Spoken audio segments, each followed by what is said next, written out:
Hey, what's up, Superdads? So I'm here with something a little bit different fare from usual today. I've been working out for a long time, a couple decades at this point, but I've been doing martial arts for much longer than that.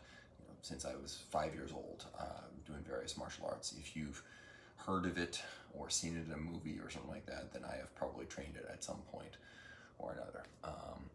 So I'm not here to give a martial arts lesson, but I am going to give you just some conditioning ideas that I think are general conditioning ideas that anybody who is interested in, being able to defend, protect themselves and their loved ones should probably be doing to some degree. Okay, and these are largely going to be focused on your hands, hand strength, and that kind of stuff, because most of the fighting that you do for most people, that tends to happen with your hands, unless you're a trained person, you know how to kick or you know how to throw elbows or that kind of stuff. Most people are going to be doing most of their fighting with their hands, and there's nothing wrong with that. The hands are fantastic tools if you know how to use them and if they're well conditioned and ready for it. So here we go. We'll just run through them real quick. Now the first one, you've probably seen this somewhere or heard of people doing it. Those are just knuckle push-ups, these sorts of things, right? So up to here. Now, one thing that's important here is you're going to find it's more comfortable to do them on the bottom three knuckles because it creates a flatter base, but it's actually the top two knuckles that you want to be focused on. So get up onto those knuckles. It's going to be a lot more painful, but just hang out here for a little bit. That alone will do tremendous good for your hands. And I would recommend you actually do both the top knuckles and the bottom knuckles, okay? Because when you're throwing a punch or something like that, unless your accuracy is fantastic and you're a skilled puncher, you're probably going to struggle to hit with just the right part of your hand, okay? So work on both of them. And then when you feel comfortable with it, you can start actually doing push-ups. Now this is not the purpose of doing this is not to strengthen your chest or your arms or anything like that, because you're probably not going to be doing them for high enough reps or high enough intensity. The purpose is to force your hands to push up your body weight. It is a lot harder than just holding yourself. Give it a try, you'll see what I mean. Okay, another thing that I like to do is get up on your knuckles and then go to one hand. So you're having to balance on one hand, like this sort of thing. Okay, and then as you become more and more comfortable with this sort of stuff, you can incorporate stuff like plyometric, okay, that kind of stuff.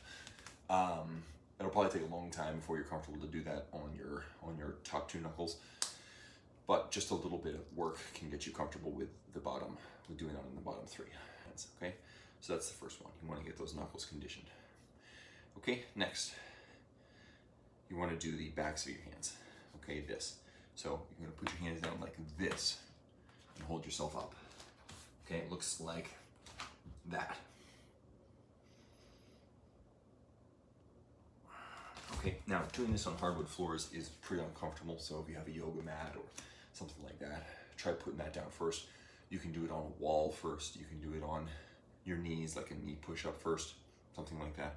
The reason that I do these religiously, at least once a week, and I do most of these things once a week, not a whole lot, but just enough to upkeep, right, is that we spend a lot of time in this position with our hands. This is a pushing position. When you do push-ups, when you reach out to push something, you always push it like this, right?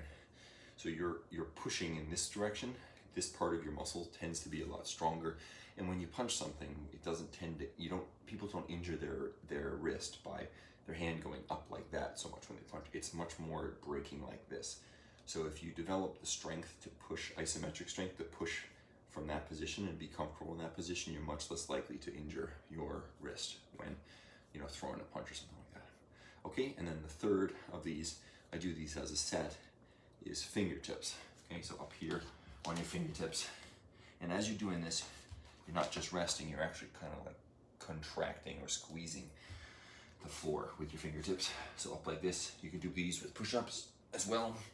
And then as you get comfortable, start removing fingers. Okay, down to your thumb in 3, down to your thumb in 2. Okay, that kind of stuff. Now, the reason for this is perhaps more than your fists. I would say definitely more than your fists. When you're looking at self-protection, your fingers can be much better weapons than your fists are, if you know how to use them. Okay, if you know what you're targeting. Having strong fingers that can push against things comfortably, fingers that you have a lot of confidence in, is huge, is very huge. So those are the three that I recommend. Sort of do those as a set. On your knuckles, on the backs of your hands, and then on your fingertips. They're not pleasant, they don't feel good, but it won't take much practice for them to get your hands to feel stronger, for you to have more confidence in them, for them to feel more like weapons when they need to be weapons. Okay. Then the last thing, and I don't do this in a formal, structured way. I just do it when I remember to do it. I do it in the car. I do it when I'm walking. That is to slap myself. Okay, like this, around the forearms, around the shoulders, upper arms. Okay, this sort of thing. Slapping the legs. Really slapping anywhere. I spend a lot of my time on my forearms, because it helps make your forearms desensitized for when you smash them into things, that kind of stuff. Legs as well, so in case you get kicked there, they're desensitized, okay? But it has another huge benefit, and that huge benefit is that it teaches you how to use an open-handed attack, an open-handed sort of slapping attack, in a way that feels heavy and feels dense, and more than the fingers, and definitely more than a punch in a self-protection situation. Something like a heavy slap or palm strike or something like that is going to work for more people more of the time on more targets. So training this, where you're just slapping yourself and you're saying, yeah, that didn't feel that heavy. Okay, how can I make it feel heavier? You're getting that instant feedback. Oh yeah, that one felt heavy. Oh wow, that one really went deep.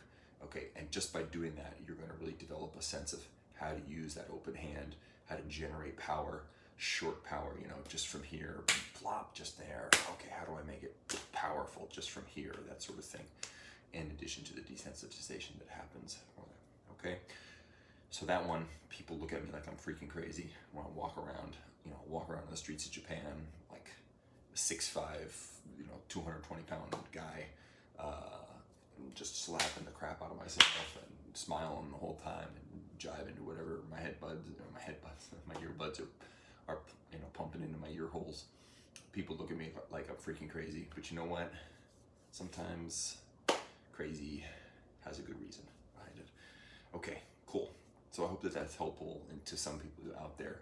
If you're interested in this kind of stuff, just drop a comment, say give me more of this or something like that, and I'll give you a ton, because if there's anything that I'm more well versed in or more passionate about, it's the martial arts side of things, that kind of stuff. Okay, thank you so much. Go be super.